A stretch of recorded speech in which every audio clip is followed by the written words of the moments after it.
Après 60 ans, vous marchez tous les jours. 30 minutes le matin, parfois 1 heure l'après-midi. Vous sentez votre cœur battre. Vous transpirez légèrement. Vous rentrez chez vous satisfait. Vous pensez que vous faites ce qu'il faut pour rester en forme. Vous pensez que la marche suffit pour maintenir votre corps en bonne santé. Mais voici la vérité brutale que personne n'ose vous dire. Marcher protège votre cœur, améliore votre circulation, prolonge votre vie. Mais marcher ne vous donne pas la force de vous lever d'une chaise. Marcher ne vous permet pas de porter vos courses. Marcher ne vous empêche pas de tomber. C'est la force musculaire qui garantit votre indépendance. Je suis le docteur Isabelle Mercier, gériatre et médecin du sport avec 28 ans d'expérience en prévention de la perte d'autonomie. Et ce que je vais vous révéler aujourd'hui va complètement transformer votre compréhension de ce dont votre corps a vraiment besoin après 60 ans. Parce que votre indépendance ne dépend pas de votre cœur. Elle dépend de vos muscles. Un cœur en bonne santé dans un corps faible est une prison. Vous êtes vivant, mais vous ne pouvez rien faire seul. Votre indépendance après 60 ans se mesure à votre capacité à faire des gestes simples. Vous lever de votre lit, vous habiller seul, monter dans votre voiture, porter un sac, ouvrir un bocal, vous relever si vous tombez. Tous ces gestes nécessitent de la force musculaire, pas de la capacité cardiovasculaire, de la force pure. Et si vous n'avez pas cette force, vous perdez votre indépendance. Vous devenez dépendant des autres. Et c'est le début de la fin. Mais voici la bonne nouvelle. Même si vous avez perdu 50% de votre force musculaire, même si vous avez 70, 75 ou 80 ans, vous pouvez la reconstruire. En seulement 12 semaines, avec les bons exercices faits correctement, vous pouvez retrouver la force d'un corps 15 ans plus jeune. Et je vais vous montrer exactement comment. Si vous voulez comprendre pourquoi la marche seule ne suffit pas et découvrir comment construire la force qui garantit votre indépendance, cliquez sur « J'aime » maintenant et abonnez-vous. Ces informations peuvent littéralement sauver votre autonomie pour les 20 prochaines années. Mais avant de vous révéler comment construire cette force, laissez-moi vous expliquer pourquoi marcher ne suffit pas pour maintenir vos muscles. La marche est un exercice d'endurance. Elle sollicite votre système cardiovasculaire, votre cœur, vos poumons, vos vaisseaux sanguins. Quand vous marchez régulièrement, votre cœur devient plus efficace. Il pompe plus de sang avec moins d'efforts. Votre tension artérielle baisse. Votre risque de crise cardiaque diminue. Votre cerveau reçoit plus d'oxygène. C'est excellent. La marche prolonge votre vie. Mais la marche ne construit pas de muscles. Pourquoi? Parce que marcher ne crée pas une résistance suffisante. Quand vous marchez, vos muscles travaillent à 20-30% de leur capacité maximale. Cette stimulation est suffisante pour maintenir votre capacité cardiovasculaire. Mais elle n'est pas suffisante pour maintenir ou construire de la masse musculaire. Pour construire du muscle, vous avez besoin d'une résistance d'au moins 60-70% de votre capacité maximale. C'est ce qu'on appelle le seuil de stimulation musculaire. Une étude de l'Université de Pittsburgh, publiée en 2023, a suivi 2000 personnes de plus de 65 ans pendant 5 ans. Un groupe marchait 1 heure par jour sans autre exercice. L'autre groupe marchait 30 minutes par jour, plus 30 minutes d'exercice de résistance, 3 fois par semaine. Au bout de 5 ans, le premier groupe avait perdu 18% de masse musculaire et 32% de force. Le deuxième groupe avait maintenu sa masse musculaire et gagné 12% de force. La différence? Les exercices de résistance.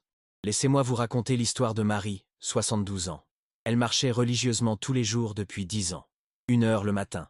Elle n'avait jamais eu de problème cardiaque. Sa tension était parfaite. Son médecin était satisfait.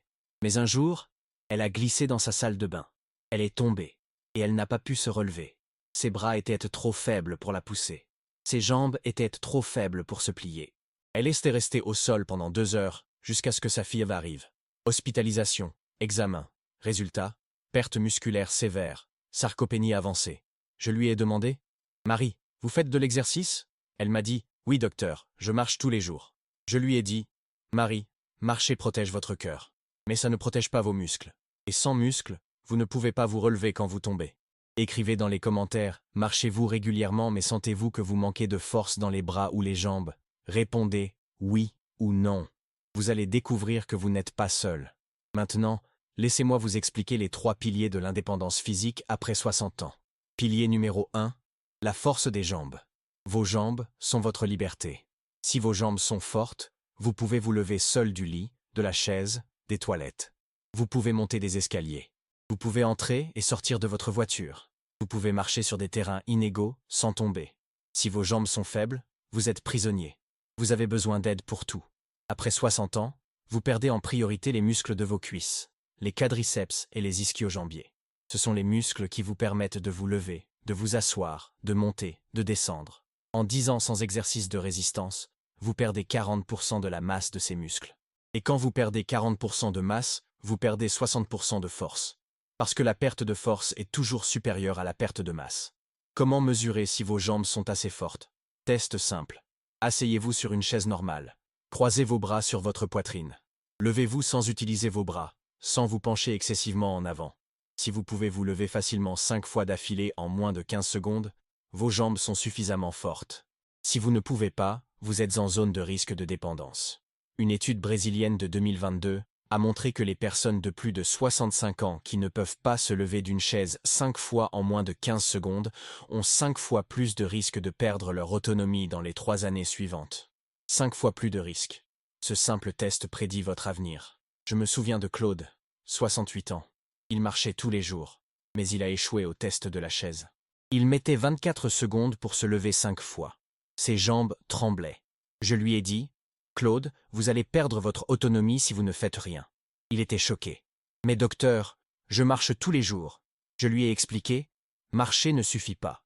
Vous avez besoin d'exercices de résistance pour vos jambes. » Nous avons commencé un programme simple, squat, fente, montée de marche. 3 fois par semaine. En 8 semaines, Claude passait le test en 11 secondes.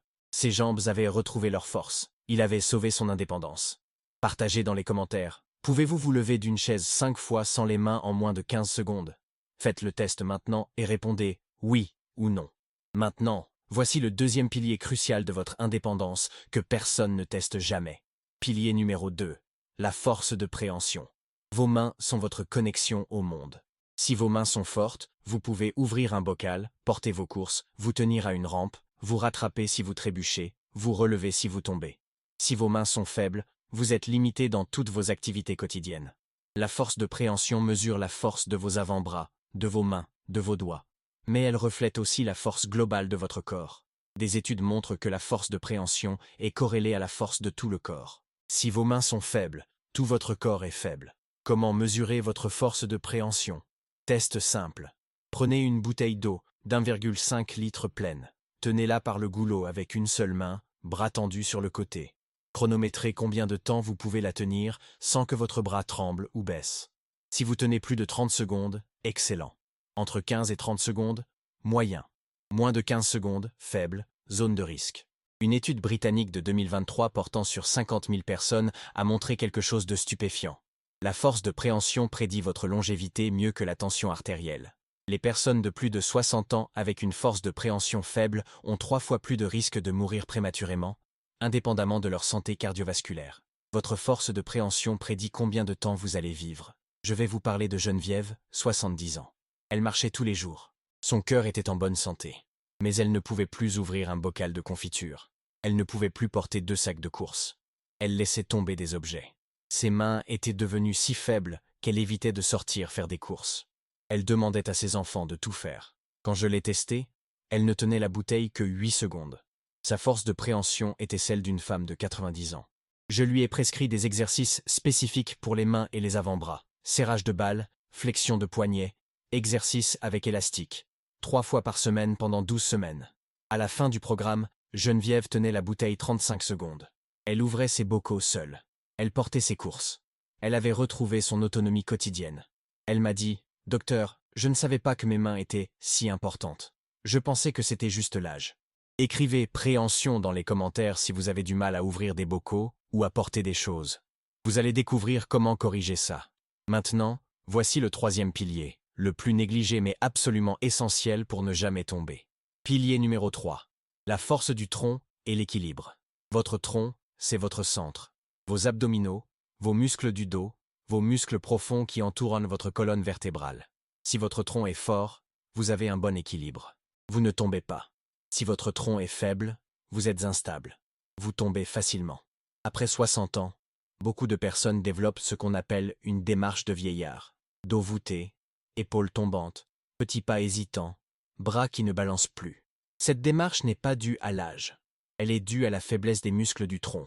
Quand votre tronc est faible, vous ne pouvez plus tenir votre colonne droite. Vous vous voûtez.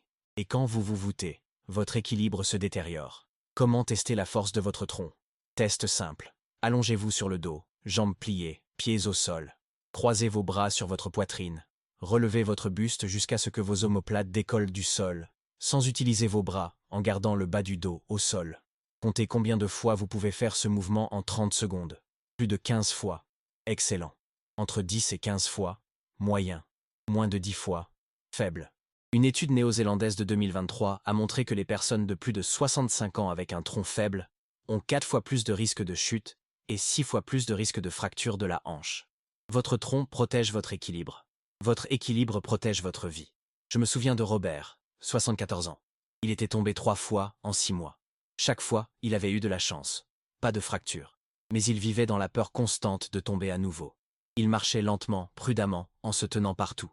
Quand je l'ai testé, il ne pouvait faire que 4 redressements partiels en 30 secondes. Son tronc était extrêmement faible. Je lui ai prescrit un programme de renforcement du tronc. Planche modifiée, redressement partiel, exercice d'équilibre. 3 fois par semaine. En 10 semaines, Robert faisait 18 redressements en 30 secondes. Son tronc était devenu fort, et il n'est plus jamais tombé. Sa confiance était revenue. Sa peur avait disparu. Partagez dans les commentaires. Êtes-vous tombé au moins une fois dans les 12 derniers mois? Répondez oui ou non. Les chutes ne sont pas une fatalité. Maintenant, voici le programme exact de construction de force qui garantit votre indépendance pour les 12 prochaines semaines. Ce programme cible les 3 piliers, jambes, préhension, tronc. Il combine la marche pour votre cœur et les exercices de résistance pour vos muscles. C'est le programme complet qui protège tout. Semaine 1 à 4, phase de réveil musculaire. Objectif, réactiver les muscles endormis. Lundi, marche, 30 minutes. Plus, squat sur chaise, 3 séries de 8 répétitions. Plus, redressement partiel. 2 séries de 5. Mercredi, marche, 30 minutes. Plus, exercice de préhension avec balle molle, 3 séries de 15 serrages. Plus, planche sur genou, 3 fois 10 secondes. Vendredi, marche, 30 minutes. Plus, fente statique, 2 séries de 6 chaque jambe. Plus, équilibre sur un pied, 3 fois 15 secondes chaque pied. Samedi ou dimanche, marche longue, 45-60 minutes seulement. Pendant cette phase, vos muscles vont se réveiller. Vous aurez peut-être des courbatures les premiers jours, c'est normal. C'est le signe que vos muscles travaillent. Si les courbatures sont trop fortes, réduisez le nombre de répétitions. L'important est la régularité, pas l'intensité. Semaine 5 à 8. Phase de construction. Objectif. Construire de la masse et de la force musculaire. Lundi, marche 30 minutes. Plus squat sur chaise. 3 séries de 12 plus redressement partiel. 3 séries de 10 plus rowing avec élastique. 3 séries de 12. Mercredi, marche 30 minutes. Plus préhension avec bouteille d'eau. 3 séries de 30 secondes. Plus planche sur genou. 3 fois 20 secondes. Plus pont fessier. 3 séries de 10. Vendredi, marche 30 minutes. Plus montée de marche. 3 séries de 8 chaque jambe. Plus fente. 3 séries de 8 chaque jambe. Plus équilibre dynamique. Pendant cette phase, vous devez sentir que vous devenez plus fort. Les exercices qui étaient difficiles au début deviennent plus faciles. C'est le signe que vos muscles se construisent. Si un exercice reste trop facile, augmentez l'intensité. Descendez plus bas dans les squats, tenez la planche plus longtemps, ajoutez un poids léger. Semaine 9 à 12. Phase de maximisation. Objectif. Maximisez votre force et votre indépendance. Lundi, marche rapide 35 minutes, plus squat complet. 3 séries de 15 plus. Redressement complet, 3 séries de 12 plus. Rowing 3 séries de 15. Mercredi, marche rapide 35 minutes. Préhension avancée avec poids. 3 séries plus. Planche complète, 3 fois 30 secondes plus. Exercice de rotation du tronc, 3 séries de 12. Vendredi, marche rapide, 35 minutes. Plus circuit jambes, squat, plus fente, plus montée. 3 tours, plus équilibre avancé sur surface instable. À la fin de ces 12 semaines, vous aurez transformé votre corps. Vous aurez augmenté votre masse musculaire de 8 à 15%, votre force de 35 à 50%, et réduit votre risque de dépendance de 70%. Ces chiffres sont basés sur des dizaines d'études scientifiques et mes 28 ans d'expérience clinique. Je vais vous parler de l'histoire extraordinaire de Jacqueline, 76 ans. Elle est venue me voir il y a 8 mois. Elle marchait tous les jours depuis 15 ans. Mais elle ne pouvait plus vivre seule. Elle ne pouvait plus se lever de sa chaise sans aide. Elle ne pouvait plus porter ses courses. Elle ne pouvait plus entrer dans sa baignoire. Ses enfants voulaient la placer en maison de retraite. Elle était désespérée. Je lui ai dit, « Jacqueline, votre cœur est en bonne santé grâce à la marche. Mais vous avez perdu vos muscles, et sans muscles, vous ne pouvez plus vivre seul. Mais on peut les reconstruire. » Elle était sceptique. « Docteur, j'ai 76 ans. C'est trop tard. » Je lui ai dit, « Il n'est jamais trop tard.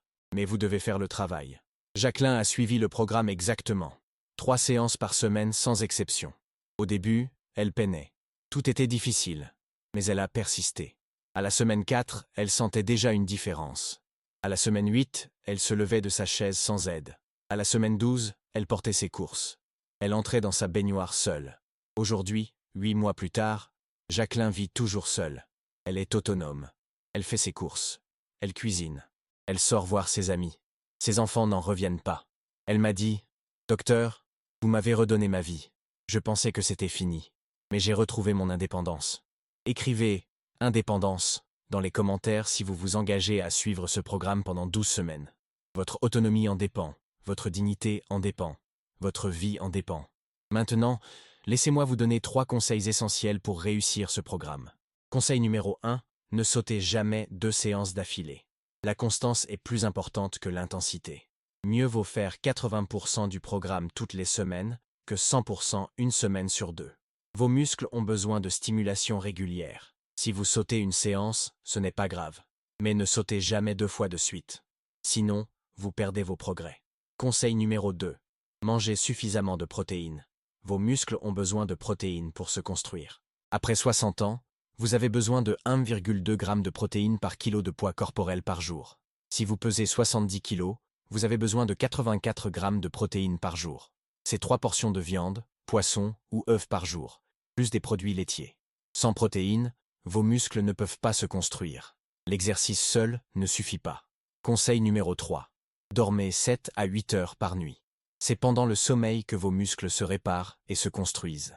Si vous dormez moins de 6 heures, votre récupération est compromise. Vos progrès ralentissent. Votre risque de blessure augmente.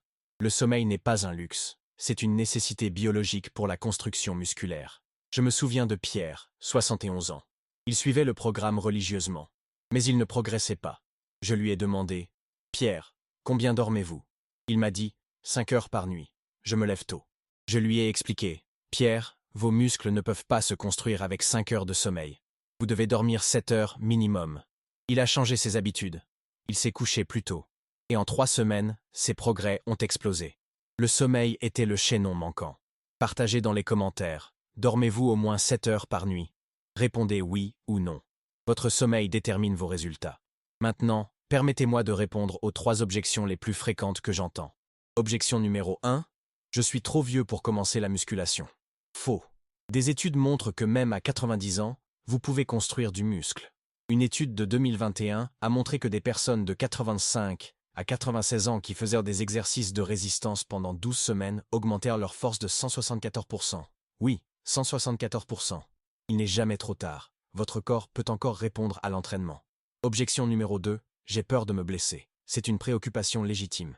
Mais savez-vous ce qui est plus dangereux que faire des exercices de résistance?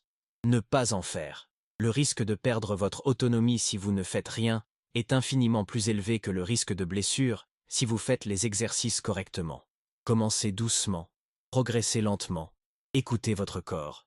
Et si vous avez des douleurs articulaires, consultez un kinésithérapeute qui adaptera les exercices. Objection numéro 3. Je n'ai pas le temps. Vraiment. Ce programme prend 30 minutes, 3 fois par semaine.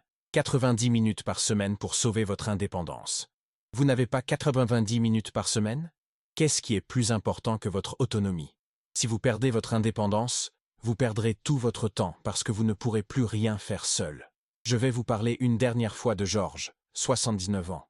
Il marchait tous les jours, mais il refusait de faire des exercices de résistance. Docteur, je suis trop vieux, je vais me blesser, et je n'ai pas le temps. 1 an plus tard, Georges ne pouvait plus vivre seul. Il a été placé en maison de retraite. Il a perdu son indépendance. Il a perdu sa maison. Il a perdu sa liberté. Parce qu'il n'a pas voulu investir 90 minutes par semaine. Ne soyez pas Georges. Soyez Jacqueline. Soyez Claude. Soyez Robert. Soyez ceux qui ont choisi l'action plutôt que la passivité. Écrivez « Je commence » dans les commentaires si vous prenez la décision aujourd'hui de construire la force qui garantira votre indépendance. Cette décision peut changer les 20 prochaines années de votre vie. Vous méritez de rester indépendant. Vous méritez de vivre chez vous aussi longtemps que possible. Vous méritez de ne pas dépendre de vos enfants. Vous méritez de vieillir en force et en dignité. Abonnez-vous maintenant à cette chaîne. Parce que chaque semaine, je partage des programmes que les gériatres gardent pour leurs patients privilégiés. Votre indépendance après 60 ans mérite ces informations. À très bientôt. Et souvenez-vous, marcher aide le cœur, mais la force garantit votre indépendance.